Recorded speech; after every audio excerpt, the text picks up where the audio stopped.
ये कहानी है उत्तर प्रदेश के एक गांव जौनपुर की। जौनपुर में एक छोटा सा स्कूल, जहां कुछ ऐसा हुआ जिसे आज भी लोग याद कर कर सहम जाते हैं।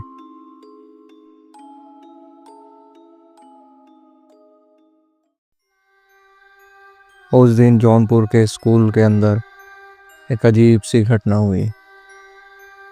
12 साल का एक लड़का अंकुर, जो अपने ही हम उम्र बच्चों के जैसा नॉर्मल था, लेकिन अचानक उसके साथ उस स्कूल में अजीब सी घटनाएं शुरू हुई। ये बात है साल 2017 की।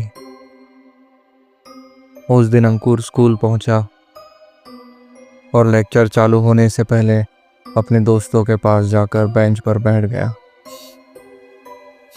सारे बच्चे अपनी किताबें खोल रहे थे और टीचर भी आई और अपना लेसन पढ़ाने लगी। लेकिन तभी अचानक अंकुर ने जोर से चीख मारी और नीचे फ्लोर पर गिर गया। पूरे क्लासरूम में एक अजीब सा सन्नाटा छा गया। सारे बच्चे डर के मारे कांपने लगे। ये सब देख टीचर भी घबरा गई और अंकुर को उठाने के लिए दौड़ी। जैसे ही वो अंकुर के पास गई तो उसने देखा कि अंकुर फ्लोर पर पड़ा हुआ है। उसकी आंखें बंद हैं, पर वो कुछ बोले जा रहा था, लेकिन वो उसकी बोली किसी को समझ नहीं आ रही थी। उसकी आवाज़ में गुस्सा था और आवाज़ एकदम भारी थी। ऐसा लग रहा था कि वो अंकुर नहीं, कोई और ही बोल रहा है। क्लासरूम के बच्चों में एक अजीब सी दहशत का माहौल था और हर कोई अलग अलग बातें बना रहा था। कुछ बच्चों का कहना था कि उस बच्चे की आवाज़ में कोई और बात कर रहा है। कुछ बच्चे कहते हैं कि उन्होंने किसी प्रेत आत्मा की आवाज़ सुनी है। इसी सब के बीच में अंकुर को होश आता है और वो अपनी आंखें खोल लेता है।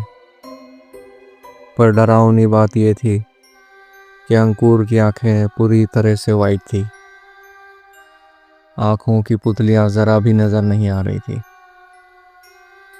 टीचर ने अंकुर को संभालने की कोशिश की, पर अंकुर अजीब तरह से फ्लोर पर एक ही जगह पर बैठा रहा और बैठे बैठे जोर जोर से आगे पीछे हिल रहा था। ऐसा लग रहा था जैसे अंकुर को किसी बुरी आत्मा या प्रेत ने अपने गिरफ्त में ले लिया है। ये सब देखते हुए स्कूल प्रिंसिपल ने अंकुर के पेरेंट्स को कॉल लगाया और अंकुर को हॉस्पिटल ले जाया गया। हॉस्पिटल पहुंचते ही अंकुर का इलाज शुरू हुआ, पर वो बहुत ही अजीब तरीके से बार बार एक ही बात दोहराए जा रहा था। अहतंत्र गंतुम इच्छामि, अहतंत्र गंतुम इच्छामि। संस्कृत में इसका मतलब होता है कि मैं वहाँ जाना चाहता हूँ। वो बार बार बस यही कहे जा रहा था।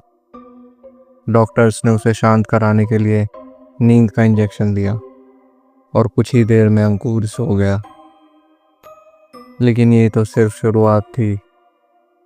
जब अंकुर के पेरेंट्स उसे घर ले आए तो अंकुर घर में अजीब हरकतें करने लगा और रात भर एक ही जगह पर बैठा रहता और संस्कृत में कुछ अजीब व गरीब चीज़ें पढ़ता रहता। ऐसा लगता कि वो तंत्र मंत्र पढ़ रहा हो और कभी कभी डर के मारे रात में चिल्लाने लग जाता।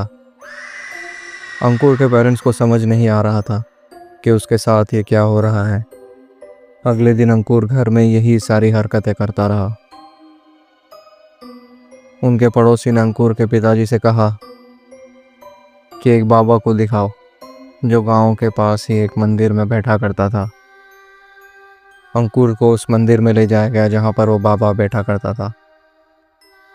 बाबा ने अंकुर को देखा और कुछ देर कुछ तंत्र पढ़ने के बाद कहा कि अंकुर जब स्कूल में बगीचे में खेल रहा था तो वहीं पर एक बहुत पुराना नीम का पेड़ था जिस पर आत्माओं का वास है और वो जगह बहुत ही शापित है जहां अंकुर खेल रहा था। इसी वजह से उस पर एक आत्मा हावी हो गई। उन बाबा ने कहा कि अंकुर को ठीक करने के लिए एक पूजा करवानी होगी और वो पूजा 7 दिन तक एक ही वक्त करवानी होगी। 7 दिन तक पूजा करने के बाद अंकुर की हालत में सुधार आने लगा। लेकिन उस वाक़ये के बाद अंकुर हमेशा सहमा सहमा रहने लगा। कई बार उसको रात में डरावने सपने आते और वो सहम कर उठ जाता। और ऐसे ही धीरे धीरे उसके ऊपर से वो साया ठीक होने लगा और कुछ सालों बाद वो एकदम नॉर्मल ज़िंदगी गुजारने लगा। क्या अंकुर सच में आत्मा या प्रेत के कब्जे में था, या ये कुछ और ही बात थी? लेकिन उस दिन के बाद स्कूल में वो बगीचा और वो नीम का पेड़ हमेशा के लिए एक भूतिया राज बनकर रह गए। आज भी कुछ बच्चे कहते हैं कि अगर आप वहाँ से गुजरे और ध्यान से सुने तो वहाँ से आपको अजीब व गरीब आवाज़ें आने लगेगी। अगर आपको ये कहानी पसंद आई हो और आप ऐसी ही और डरावनी रहस्यमय कहानी सुनना चाहते हैं तो हमारे चैनल को सब्सक्राइब करें और लाइक करें। Thank you.